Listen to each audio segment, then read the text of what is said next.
ನಮಸ್ಕಾರ. ಇವತ್ತು ಈರುಳ್ಳಿ ಬಜೆ ಮಾಡೋದು ಹೇಗಂತ ನೋಡೋಣ ಬನ್ನಿ.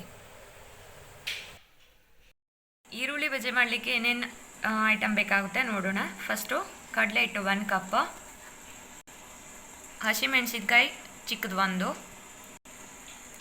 ಕೊತ್ತಂಬರಿ ಬೀಜ ಒಂದು ಕಾಲು ಸ್ಪೂನ್, ಕೊತ್ತಂಬರಿ ಬೀಜ 1/4 ಸ್ಪೂನ್, ರುಚಿಗೆ ಬೇಕಾದಷ್ಟು ಉಪ್ಪು, ಒಂದು ಸ್ವಲ್ಪ ನೀರಿಗೆ ಉಪ್ಪನ್ನು ಹಾಕೋತಾ ಇದ್ದೀನಿ.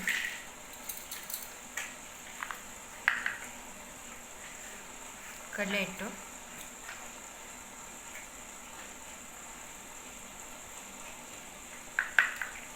ಹಸಿಮೆಣಸಿಕಾಯಿ,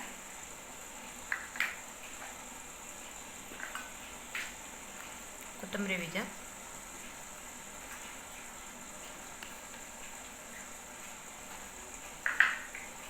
ಈಗ ಕಲಿಸ್ತಾ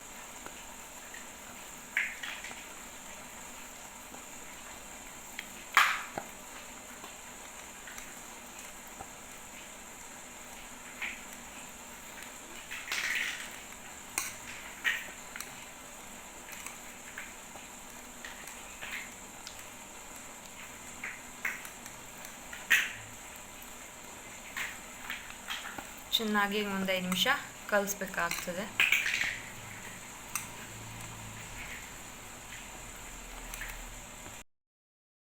ಕಲಸಿರೋ ಹಿಟ್ಟು ಇದಕ್ಕೆ ಬರಬೇಕು. ಇದನ್ನು ಒಂದು 20 ನಿಮಿಷ ಕಾಲ ಹಾಗೆ ನೆನೆಯೋಕ್ಕೆ ಬಿಡಬೇಕು. 2 ಮೀಡಿಯಮ್ ಸೈಜ್ ಈರುಳ್ಳಿನ ಸಣ್ಣದಾಗಿ ಹೆಚ್ಕೊತಾ ಇದ್ದೀನಿ.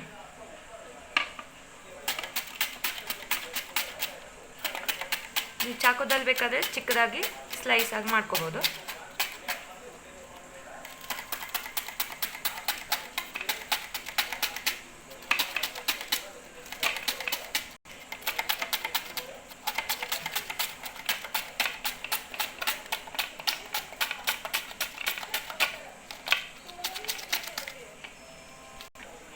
ಈರುಳ್ಳಿನ ಈ ಥರ ಚಿಕ್ಕದಾಗಿ ಸ್ಲೈಸ್ ಆಗಿ ಹೆಚ್ಕೊಂಡಿದ್ದೀನಿ.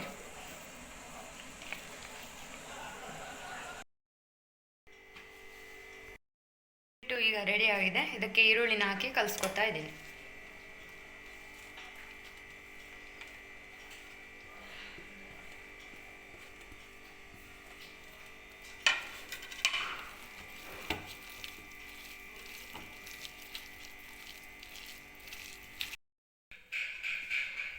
ಈರುಳ್ಳಿ ಬಜೆ ಮಾಡಲಿಕ್ಕೆ ಎಲ್ಲದೂ ರೆಡಿ ಆಗಿದೆ. ಈಗ ಎಣ್ಣೆಯಲ್ಲಿ ಕರಿತಾ ಇದ್ದೀನಿ.